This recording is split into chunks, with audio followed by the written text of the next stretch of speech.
So may tanong na naman tayo dito. Ang sabi, attorney, obliged po ba na magbigay ng support ang husband sa asawa niya kahit hiwalay na sila? Nagpapadala siya ng para sa anak niya pero hindi na sa asawa dumediretso ang support. Ayon sa ating batas, ang support ay ang lahat ng essential or indispensable para sa sustenance, dwelling, clothing, medical attendance, education at transportation para maka-keep up sa financial capacity ang isang pamilya. Ngayon, nakapaloob sa family code ang mga taong obligado na magbigay ng support sa bawat isa.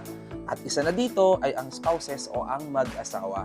Ngayon, kung meron silang mga anak, whether legitimate or illegitimate, ay ang support ay dapat magiging joint obligation ng mga magulang. Tandaan natin na ang amount ng support ay dedepende ngayon sa pangangailangan ng pamilya, ng mga anak, at ng kakayahan naman ng mga magulang na magbigay ng nasabing support. I-share ko lang sa inyo, sa isang kaso na nadesisyonan ng Supreme Court, sinabi na ang failure or inability ng isang husband na magbigay ng financial support sa kanyang asawa ay hindi automatically na magiging dahilan upang makasuhan siya ng violation ng Vowsy Law. Sa parehas na desisyon, in-emphasize ng Supreme Court na ang obligation na mag-provide ng support is imposed by the law mutually upon both spouses. Sa makatwid, ang obligation na ito ay hindi isang one-way street para sa husband na suportahan ang kanyang asawa.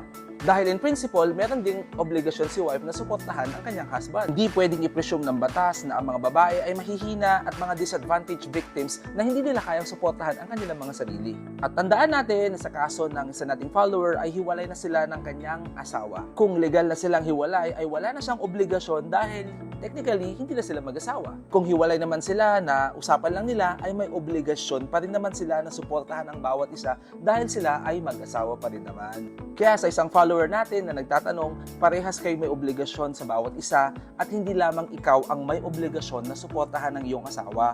Maging ang asawa mo ay may obligasyon na suportahan ka din. O siya, ito si Attorney Ian na nagsasabi sa inyong alamin natin ang batas at mamuhay tayo sa mundo ng hindi marahas. Hanggang sa muli,